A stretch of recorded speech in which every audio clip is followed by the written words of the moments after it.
it doesn't matter how strong your faith is and how much you believe in yourself. You still need people around you loving and caring for you.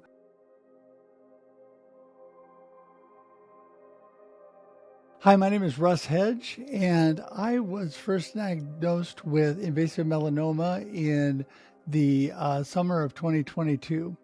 And it has progressed through time. I am what I call an inspiration specialist.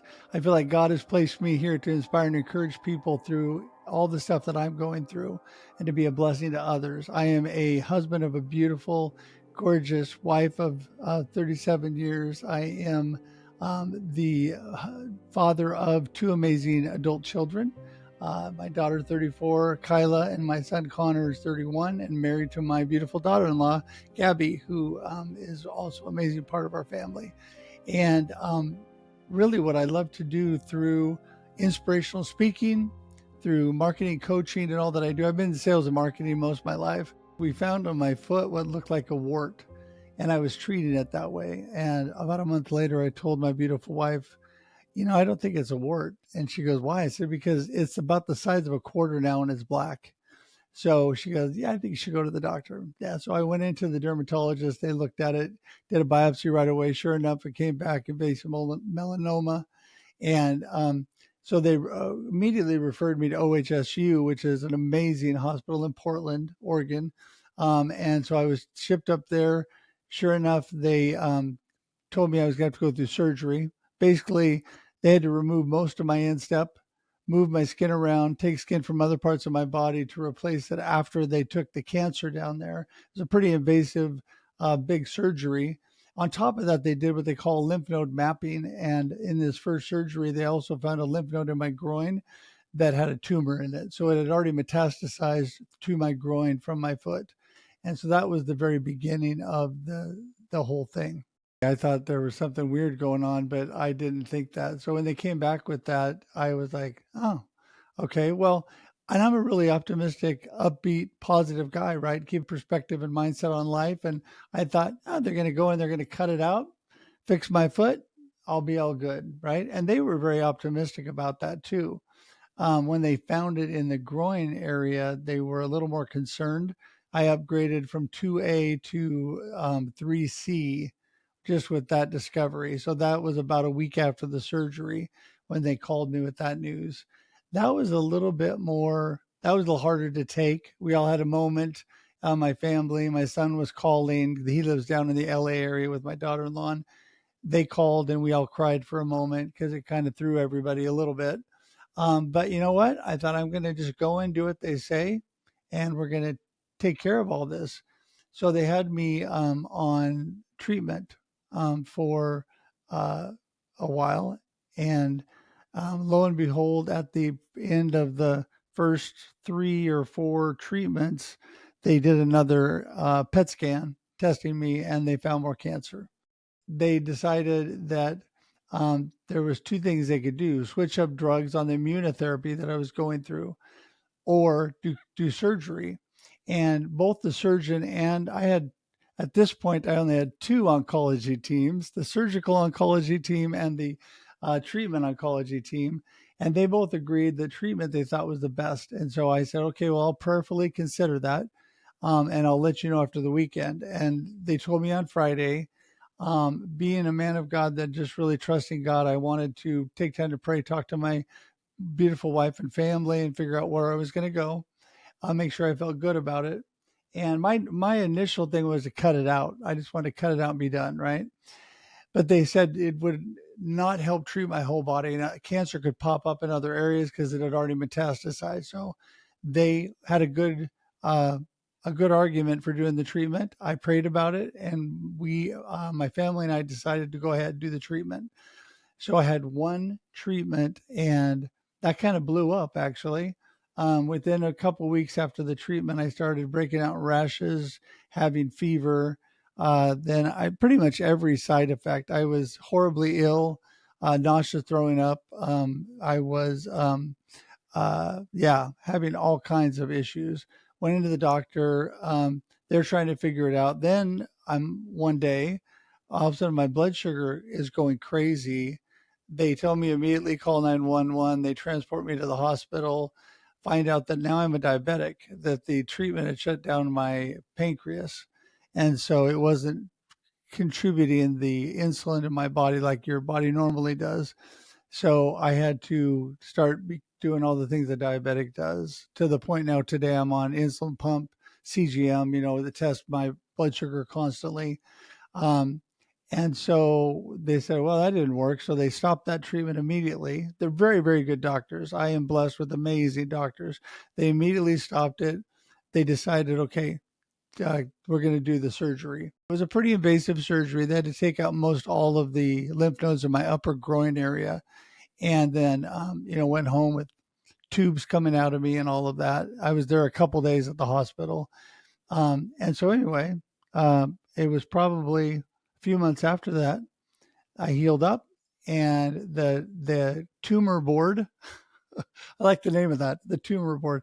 They gave me the gold star that there was no disease found. All was good, and I was feeling great, feeling really great. And so I went through my life, getting a little bit stronger, doing some more things for, I don't know, I think it was a little bit short of a year. The dates are a little bit foggy right at the moment, but then this summer, they did my standard quarterly PET scan, and then they said they found something they didn't like, so they needed to do an emergency MRI also, and a biopsy. Found more cancer in my groin area, found tumors in my lungs, and the MRI found a tumor in my brain too that had metastasized within the 3 months from the last testing. So then we jump back into treatment, and so that's kind of where I am now. First of all, they did radiation. They started them both simultaneously almost. They almost immediately, within a week or so, started immunotherapy again. They're really good. They hop right on things. It's just, I'm blessed to have really good doctors. And then they also got me into my newest team, my radiation oncology team, and they set me all up and did radiation on the tumor in my brain. And actually, it was on the left side.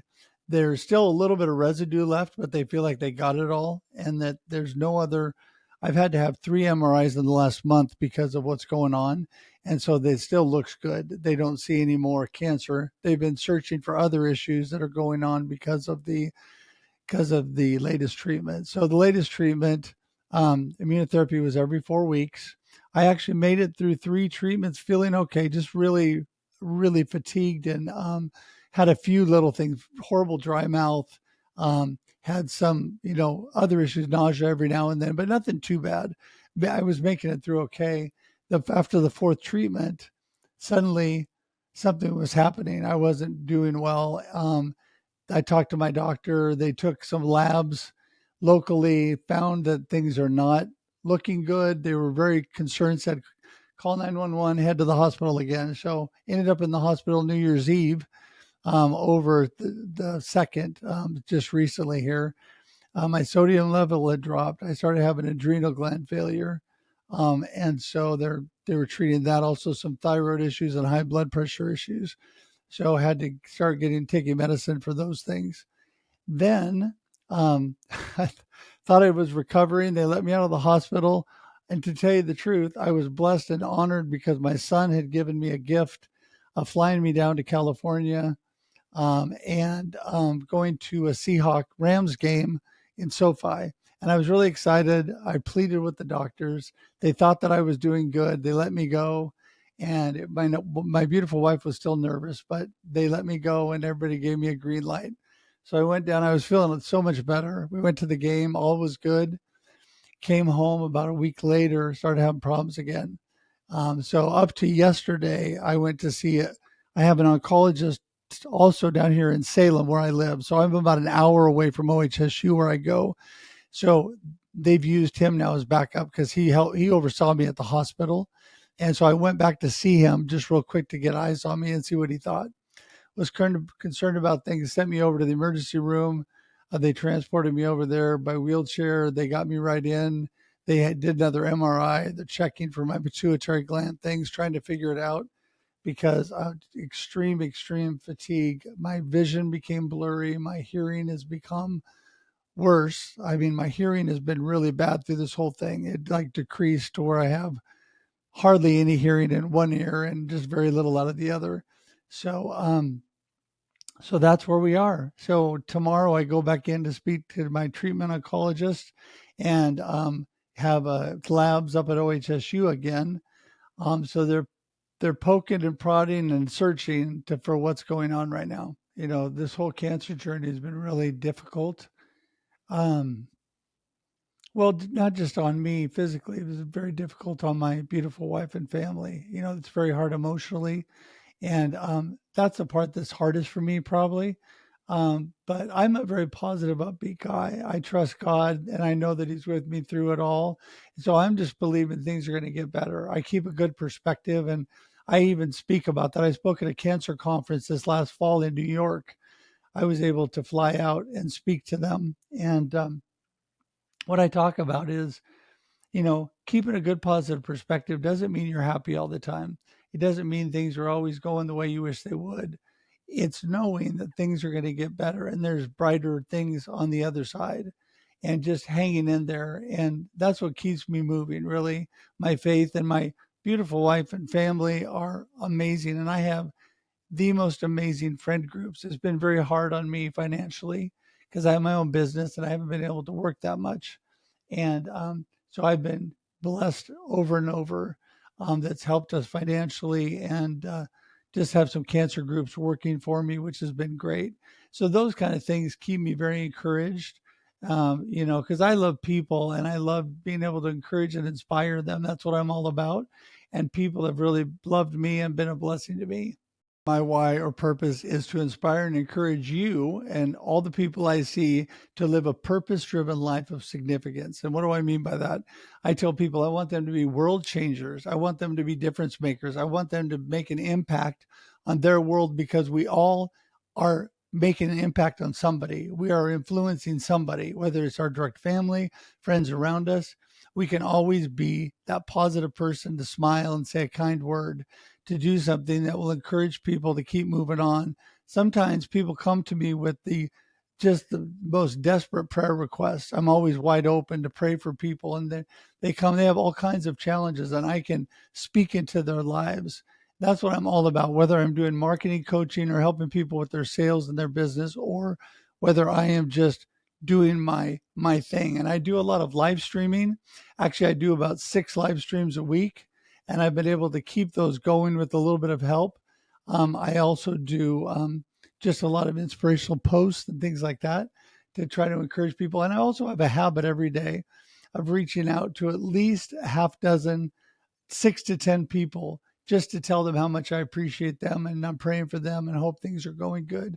And just finding that time to encourage people just makes me feel so good that God uses me that way. But I believe that, yeah, I believe that it really makes a big difference on them. And then when I need something, those people come back to me. I don't do it for that, but it's been amazing how much my community has blessed me over these last 2.5 years. It doesn't matter how strong your faith is and how much you believe in yourself. You still need people around you loving and caring for you.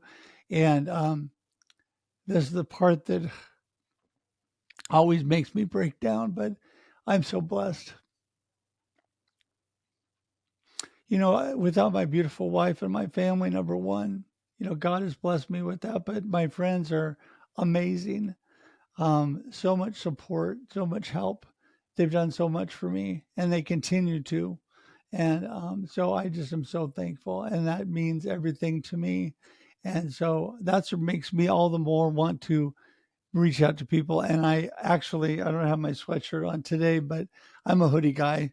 And I got a hoodie from a friend of mine because I always tell people at the end of I've kept everybody up to date on my journey.